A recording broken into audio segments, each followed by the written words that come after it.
Hello friends, greetings and welcome to this PG TRB English outline classes. இன்னைக்கு நம்ம பார்க்க போகிறது unit 4 1832 to present day time period கொடுத்துருக்காங்க நமக்கு. இதில் இருக்கிற பேக்ட்ராப் இன்ஃபர்மேஷன்லாம் நம்ம பார்க்க போகிறோம். 1819 பீட்டர்லூ மேசக்கர் நடக்குது. இந்த மேசக்கரை ரொம்ப வயலண்ட்டாக சப்ரெஸ் பண்ணுறாங்க. பெரிய ப்ரூட்டலான ஒரு மேசக்கர் நடக்குதுங்க. 1833 அபாலிஷ்மெண்ட் ஆஃப் ஸ்லேவரி நடக்குது. இதுக்கு முன்னாடி பார்த்தோன்னா 1820-30 வரைக்கும் நிறையா ஹிஸ்டாரிக்கல் நாவல்ஸ் எல்லாம் பப்ளிஷ் ஆகுது. அது ஃபஸ்ட் டைமாக ஹிஸ்டாரிக்கல் நாவல்னு எழுதுகிறாங்க. ஸோ அதுவும் பப்ளிஷ் ஆகுது. ஸோ அது ஒரு மாதிரியான பாப்புலாரிட்டி கெயின் பண்ணிகிட்ருக்கு. இந்த பீரியட் நம்ம பெட்டராக அண்டர்ஸ்டாண்ட் பண்ணோன்னா அப்போ பெரிய விஷுவல் மீடியான்னு ஒன்று கிடையாது. ஒன்லி பிரிண்ட் மீடியா தான் மக்களுக்கான சோர்ஸ் ஆஃப் என்டர்டைன்மெண்ட். அதனால என்ன வந்தாலும் அந்த டைமில் அது பெருசாக ரிசப்ஷனையும் கிடச்சிது. அது பெருசாக சொசைட்டியாக இம்பேக்டும் பண்ணுச்சு. அண்டு 1848 48 இயர் ஆஃப் ரெவல்யூஷன்னே சொல்லுவாங்க. ஏன்னா அந்தளவுக்கு நிறைய ஈவெண்ட்ஸ் நடந்து முடிஞ்சிருக்கு அந்த பீரியடில். இதில் முக்கியமான ஒரு விஷயம்னு சொன்னால் 1851 தி கிரேட் எக்ஸிபிஷன். இது பிரின்ஸ் ஆல்பர்ட் தான் கைட் பண்ணுறாரு. அப்படின்னா என்ன அர்த்தம்னா, கிரேட் எக்ஸிபிஷன்னா இங்கிலாண்டில் இருக்கிற நம்ம எல்லாத்துக்கும் தெரியும் இண்டஸ்ட்ரியல் ரெவல்யூஷன் எல்லாம் பெருசாக நடந்து முடிச்சதுக்கப்புறமா இருக்கிற பீரியட். இது இண்டஸ்ட்ரியல் ரெவல்யூஷன் ரொம்ப சோஷியல் லைஃப்பை பெருசாகவே இம்பேக்ட் பண்ணுச்சு நமக்கு தெரியும். ஸோ அந்த பீரியடில் தான் இந்த கிரேட் எக்ஸிபிஷன் நடக்குது. இப்போ நம்ம யூஸ் பண்ணுற நிறைய விவசாய பொருட்கள் எல்லாமே கூட அப்போ அவங்க காட்சிப்படுத்தியிருக்காங்க இங்கிலாண்டில். இதை பார்க்குறதுக்கு உலகம் ஃபுல்லாக இருந்தும் விசிட்டர்ஸ் வந்ததாகவும் நிறைய புத்தகங்களை ரெஃபரன்ஸ் நமக்கு கொடுத்துருக்காங்க.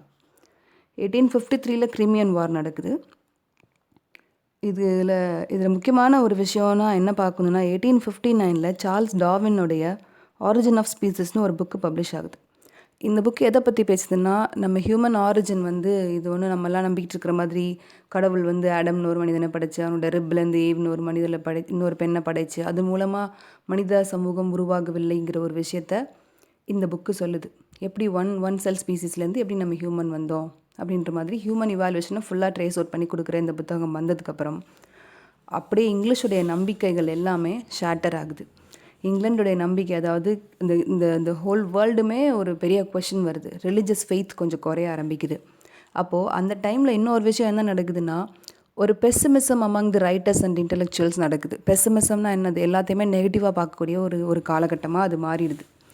அந்த பீரியடில் தான் நம்ம செலெக்ஷனில் கொடுத்துருக்கிற மேத்யூ ஆர்னால்டு எழுத ஆரம்பிக்கிறாரு. இவர் ஒரு ரெப்ரசன்டேட்டிவ் ஆஃப் தி விக்டோரியன் ஏஜ்னே நம்ம சொல்லலாம். ஏன்னா அந்தளவுக்கு ஒரு முக்கியமான ரைட்டர் இவர். இவருடைய டோவ் பீச் அப்படிங்கிற இந்த ஒர்க் ரொம்ப ஃபேமஸான ஒர்க். இது எதை பற்றி பேச போகுதுன்னு சொன்னால், ரிலிஜியஸ் லாஸ், இந்த லாஸ் ஆஃப் ரிலிஜியஸ் சென்சிட்டிவிட்டி இன் இங்கிலாந்து, அதை பற்றி தான் இவர் ஒர்க்கில் இவர் பேச போகிறார். இந்த ஒர்க் எப்போ பப்ளிஷ் பண்ணுறாருன்னா 1867 பப்ளிஷ் பண்ணுறாரு. இதில் இந்த ஒரு மாதிரி ஒரு காம்ப்ளிகேட்டட் போயம், ஒரு பெசிமிஸ்டிக்காக நிறைய விஷயங்களை டிஸ்கஸ் பண்ணி ஒரு சின்ன பாசிட்டிவ் நோட்டு இந்த போயம் முடிஞ்சிடும். இது நம்ம டீட்டெயிலாக படிக்கும்போது நம்ம படிக்க போகிறோம். இதில் எதை டிஸ்கிரைப் பண்ணுவார்னா, இவர் English ferry port of Dover அப்படிங்கிற ஒரு இடத்தையும், அது எதை ஃபேஸ் பண்ணியிருக்குன்னு பார்த்தீங்கன்னா, கலாய்ஸ் ஆஃப் இன் ஃப்ரான்ஸ் அப்படிங்கிற 2 இடத்துக்கு நடுவில் இருப்பார் இவர். இந்த பக்கத்துலேருந்து இங்கிலாண்டை பார்ப்பார், அந்த பக்கத்துலேருந்து ஃப்ரான்ஸை பார்ப்பார். அப்படி பார்த்துட்டு தான் இவர் இந்த போம் எழுதுனதாக ஒரு நிறைய இன்ஃபர்மேஷன் நமக்கு பல புத்தகங்களில் கிடைக்கிது. The next writer in our selection is Robert Browning. இந்த ப்ரௌனிங் ஒரு ட்ராமாட்டிக் மொனலாக்னு ஒரு டைப் ஆஃப் ரைட்டிங் இருக்குது. போய்ட்ரியில் ஒரு ரைட்டிங் ஸ்டைல் இருக்குது. இதை ரொம்ப ஜாஸ்தியாக யூஸ் பண்ணி ரொம்ப பாப்புலரைஸ் பண்ணவர் இவர். அதனால he is known for this dramatic monologue. இவர் ஒரு ரெனைசான்ஸ் ஸ்பிரிட் தான் ரொம்ப செலிப்ரேட் பண்ணியிருக்காருன்னு கூட நம்ம சொல்ல முடியும். இது நெக்ஸ்ட் ரைட்டர் நம்ம செலெக்ஷனில் யாருன்னா டென்னிசன். இவர் என்ன சொல்லுவாங்கன்னா, போயட் ஆஃப் தி பீப்புள்னே சொல்லுவாங்க. He was a poet laureate in 1850. இவருடைய மேஜர் ஒர்க் என்னென்னா மார்டிடி ஆத்தர் நமக்கு செலெக்ஷன் இருக்கிறது. ஆக்சுவலி இவர் ஒரு மாடர்னிஸ்ட் ரைட்டர். இந்த பீரியடில் இருக்கிறதுல ராபர்ட் ப்ரௌனிங் அண்ட் மேத்யூ ஆர்னால்டுக்கு அப்புறமா இந்த டென்னிசன் ஒரு மாடர்னிஸ்ட் ரைட்டர். இவர் என்ன பண்ணுவார்னா, கிளாசிக்கல் ரைட்டிங்ஸ் எல்லாம் எடுத்து அதை ரீஃபார்முலேட் பண்ணி டிஃப்ரெண்ட்டாக ப்ரெசென்ட் பண்ணுவார். And he is very famous. His works are very intellectual works. Intelligent writer he is. இப்போது மார்டிடி ஆத்தர்னா என்ன அர்த்தம்னா, டெத் ஆஃப் ஆத்தர்னு அர்த்தம். இதில் அவர் எதை பற்றி பேசியிருப்பாருன்னு சொன்னால், story of the dying king author. அது ஹிஸ்டாரிக்கலாக பேக்கில் போய் இந்த ஆத்தர் யாருன்னு இதுக்கு முன்னாடி நம்ம பார்க்கணுன்னு சொன்னால், ஆத்தர் இந்த கிளாசிக்கல் பீரியடில் அந்த even before Chaucer there was an author and he had a knight and இவருடைய ஸ்டோரிஸ் எல்லாம் ரொம்ப ஃபேமஸ். நம்ம ஊரில் இருக்கிற சில மித்திக்கல் ஸ்டோரிஸ் மாதிரி இவருடைய ஸ்டோரிஸும் அங்கே ரொம்ப ஃபேமஸ். ஸோ அதை எடுத்து நிறைய பேர் ரீஃபார்முலேட் பண்ணி ரீஸ்ட்ரக்சர் பண்ணி ஒர்க் பண்ணியிருப்பாங்க. அதில் நம்ம டென்னிசனும் முக்கியமான ஒருத்தர். ஸோ இந்த ஒர்க்கில் என்ன பற்றி பேசுகிறாருன்னா, ஆத்தர் வந்துட்டு ஒரு ஒரு வார்க்கு அப்புறமா அவருடைய எல்லா ரவுண்ட் டேபிள் நைட்ஸும் இறந்து போன பிறகு லாஸ்ட்டாக ஒரே ஒரு நைட் மட்டும் உயிரோடு இருக்கார். அவருடைய பேர் 𝙁𝙤𝙑𝙀. அந்த 𝙁𝙤𝙀 மட்டும்தான் சர்வைவிங் நைட்டு. இப்போ ஆர்த்தர் கிட்ட இருக்கிற அந்த ஸ்வேர்டு வந்து ரொம்ப ஃபேமஸான ரொம்ப ஒரு பவர்ஃபுல்லான ஒரு ஸ்வேர்டு. லாஸ்ட் மொமெண்ட், நாளைக்கு காலையில் நான் இறந்துடுவேன், அதுக்குள்ளார இந்த ஸ்வேர்டை கொண்டு போய் நான் சொல்கிற ஒரு பர்டிகுலர் லேக்கில் நீங்கள் த்ரோ பண்ணிட்டு வாங்க அப்படின்னு சொல்லி இந்த இந்த 𝙁𝙤𝙑𝙀 கிட்ட ஆத்தருக்கு ரிக்வெஸ்ட் பண்ணுறாரு. இப்போ ஆர்த்தர் ரிக்வெஸ்ட் பண்ணதுக்கு அப்புறமா இவர் கொண்டு போய் அந்த லேக் கிட்டேருந்து இந்த ஸ்வேர்டை அவருடைய அந்த உரையை விட்டு எடுக்கும்போதே இவருக்கு என்ன தெரியுதுன்னா, அதில் இருக்கிற அந்த ஸ்டோன்ஸ், அதில் இருக்கிற மெஜஸ்டி, அந்த பியூட்டியை பார்த்தோன்னா அவருக்கு தூக்கி போட மனசே வரல.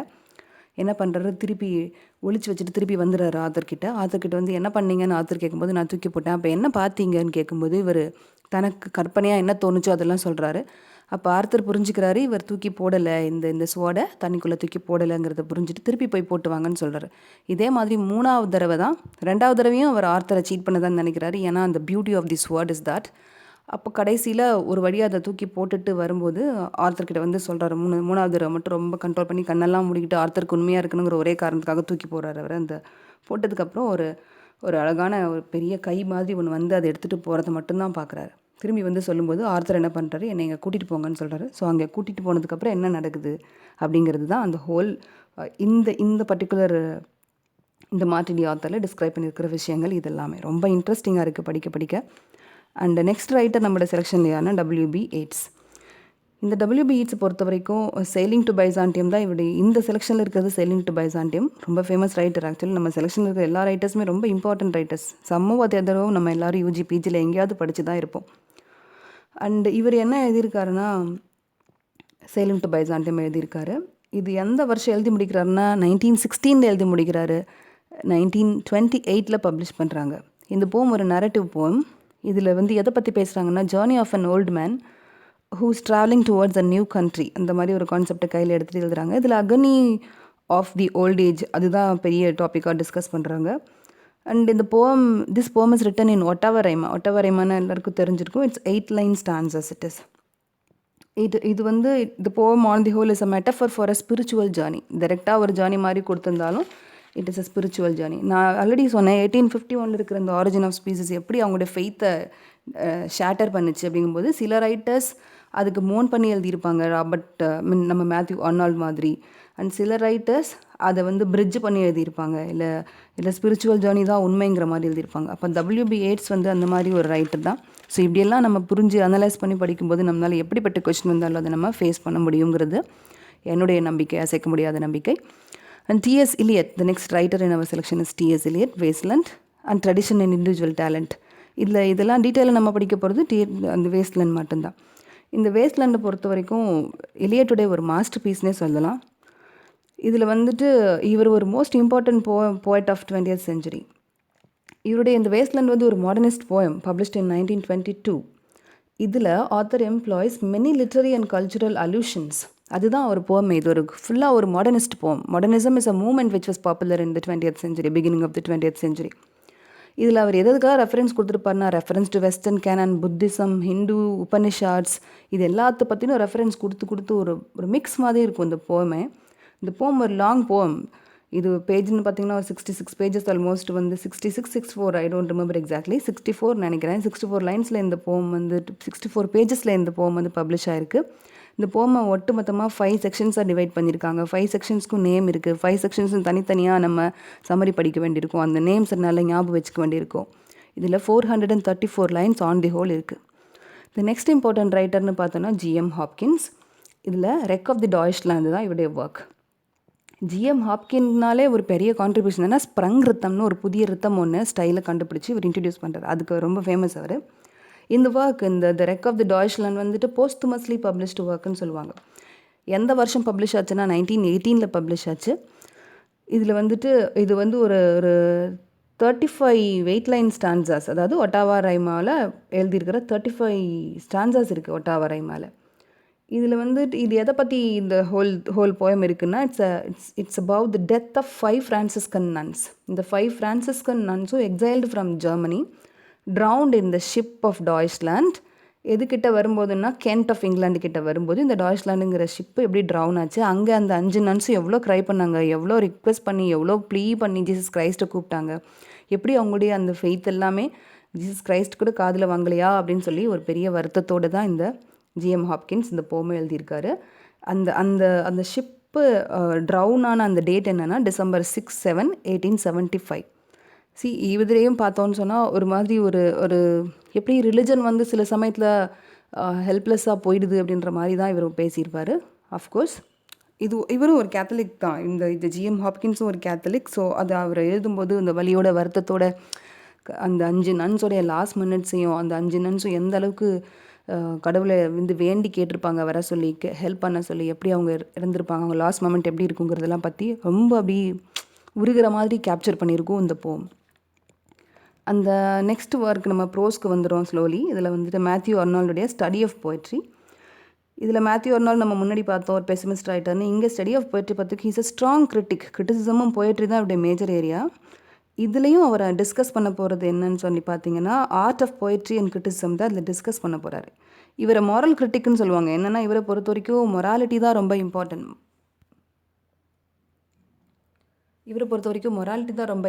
நம்ம பார்த்துட்ருக்கோம். இந்த மொராலிட்டின்னு பார்க்கும்போது இவர் இன்சிஸ்ட் பண்ணுற விஷயங்கள் 2 விஷயங்கள் என்ன, ஹை ஸ்டாண்டர்ட் இன் போய்ட்ரி.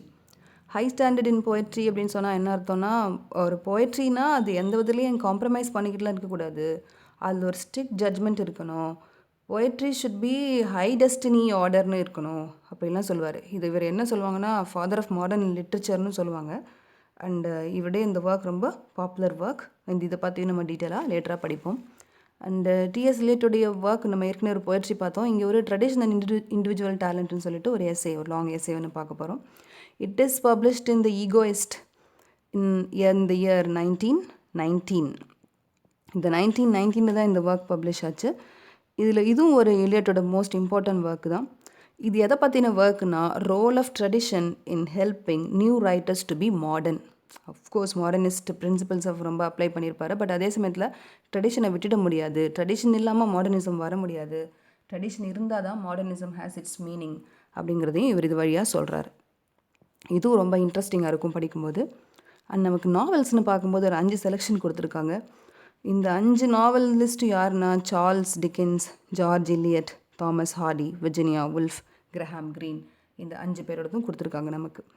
இப்போது சார்ல்ஸ் டிக்கன்ஸ்ன்னு பார்க்கும்போது அவர் ஒரு ஃபேமஸ் ரைட்டர். நிறைய ஒர்க்ஸ் நம்ம அவரோடது படிச்சிருக்கோம்.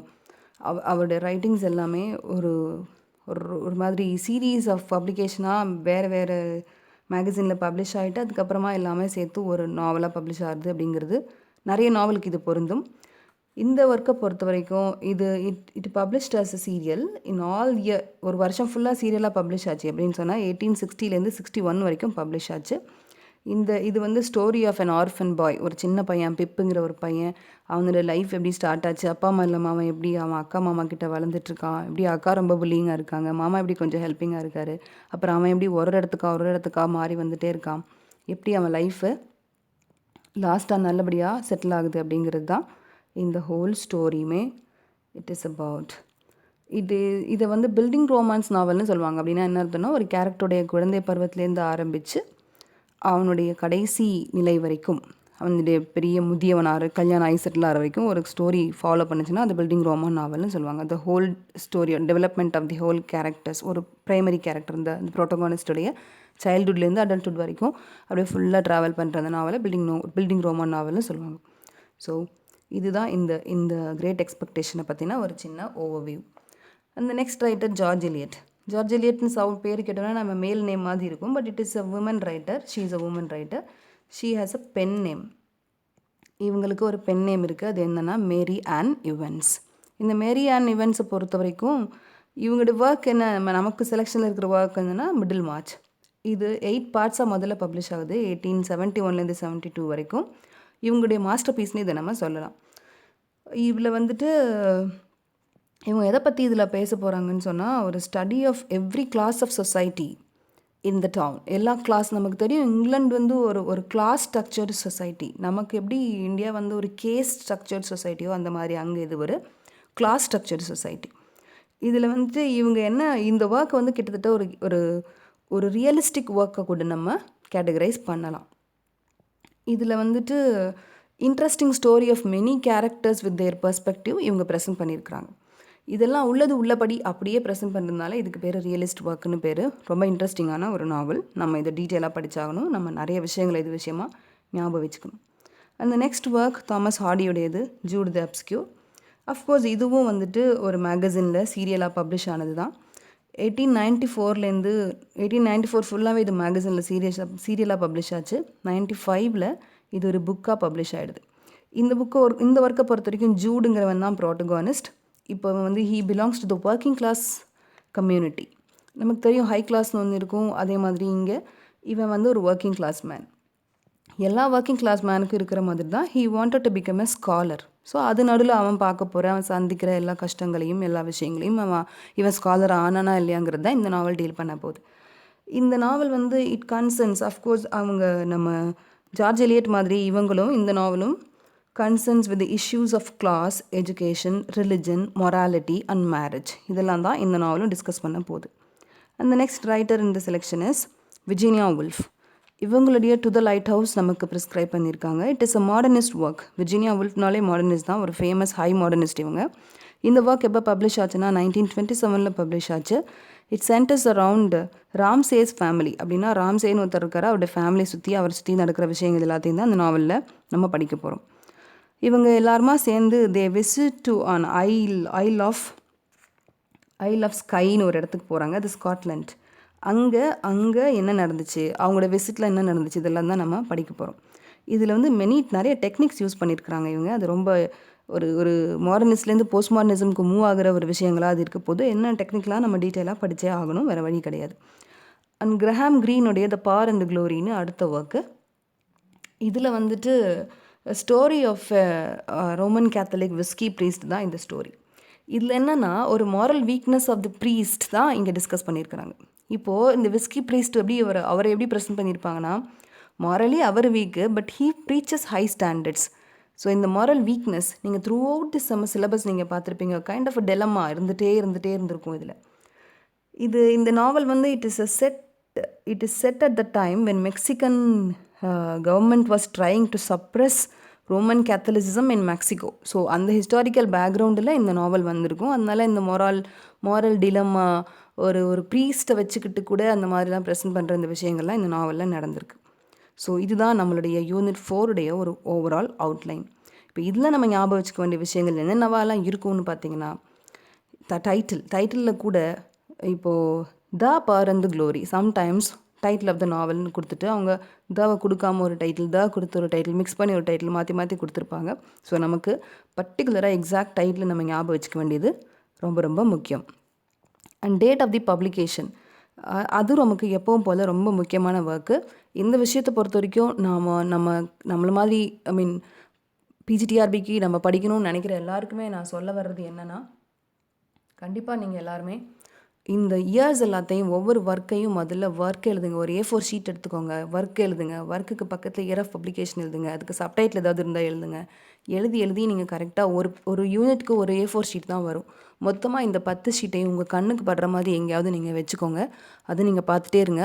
ஃபஸ்ட்டு செட்டு மெமரியாக அது உங்கள் மைண்டுக்குள்ளார போயிட்டே இருக்கும். இப்போ நம்ம யூனிட் வைஸ் அவுட்லைன் பண்ணுறதுமே கூட ஒரு சின்னதாக நம்ம பிரெயினுக்கு ஒரு ஃபெமிலியாரிட்டியை க்ரியேட் பண்ணுறதுக்காக தான் நம்ம இதை பண்ணிகிட்ருக்கோம். அந்த கேரக்டர்ஸ், எந்த கேரக்டர் எந்த ஒர்க்கில் வருதுன்னு கூட ஒரு கொஷின் வரலாம். எந்த கேரக்டர் இன்னொரு கேரக்டரை மேரேஜ் பண்ணிக்கிச்சுன்னு ஒரு கொஷின் வரலாம். அதனால் கேரக்டர்ஸையும் நம்ம படித்து தான் ஆகணும். And relationship between the characters நமக்கு முக்கியம். Ending of the novel or ending of the story நமக்கு ரொம்ப முக்கியம். அதே மாதிரி பிகினிங் ஆஃப் த ஸ்டோரி முக்கியம். Beginning line, maybe first line of the novel நமக்கு முக்கியம். அந்த நாவலில் ஏதாச்சும் ஒரு கிஃப்ட் யாருக்காவது கொடுத்துருந்தாங்கன்னா, இன்ஸ்ட்ருமெண்ட் வந்துருந்துச்சுன்னா, மியூசிக்கல் இன்ஸ்ட்ருமெண்ட்டாக இருந்துச்சுன்னா, இந்த மாதிரி விஷயங்கள் வந்து நம்ம ரொம்ப கேர்ஃபுல்லாக நோட் பண்ணி ஞாபகம் வச்சுக்கணும். அது மட்டும் இல்லாமல் பென் நேம்ஸ், நான் ஆல்ரெடி சொன்ன மாதிரி ஜார்ஜ் எலியட்டுக்கு மேரி ஆன் இவன்ஸ்னு ஒரு பென் நேம் இருக்குது. ஸோ இதை மாதிரி விஷயங்கள் எல்லாத்தையுமே நம்ம ரொம்ப கிளியராக ஞாபகம் வச்சுக்கணும். ஸோ ஃப்ரெண்ட்ஸ், திருப்பி நான் சொல்லிகிட்ருக்கேன், நம்ம பிஜிடிஆர்பிக்கு ப்ரிப்பேர் பண்ணுற நம்ம நண்பர்கள் எல்லாருமே இந்த யூனிட் வைஸாக இருக்கிற ஒர்க்ஸ் எல்லாத்தையும் எடுத்து இதோட இயர் ஆஃப் பப்ளிகேஷனை பக்கத்தில் கலர் பெண்ணை யூஸ் பண்ணி நீங்கள் உங்கள் கைப்பட எழுதி அதை உங்கள் கண்ணுக்கு தெரிகிற மாதிரி இடத்துல வச்சு நீங்கள் பார்த்துட்டே வாங்க. நீங்கள் படிக்கிறது ரொம்ப கஷ்டப்பட்டு ஸ்ட்ரெயின் பண்ணி படிக்காமல் ரொம்ப ஈஸியாக நீங்கள் பார்த்தே ரொம்ப ஷார்ட் டைமில் இதனால் உங்களால் நிறைய ஞாபகம் வச்சுக்க முடியும். ஸோ எந்த அளவுக்கு நம்ம வந்துட்டு இன்ஃபர்மேஷனை ஸ்டோர் பண்ணி ரிகலெக்ட் பண்ணி நம்ம அது நமக்குள்ளே வச்சுருக்கிறோமோ அந்தளவுக்கு நமக்கான பாசிங் ப்ராக்சிமிட்டி ரொம்ப அதிகம்.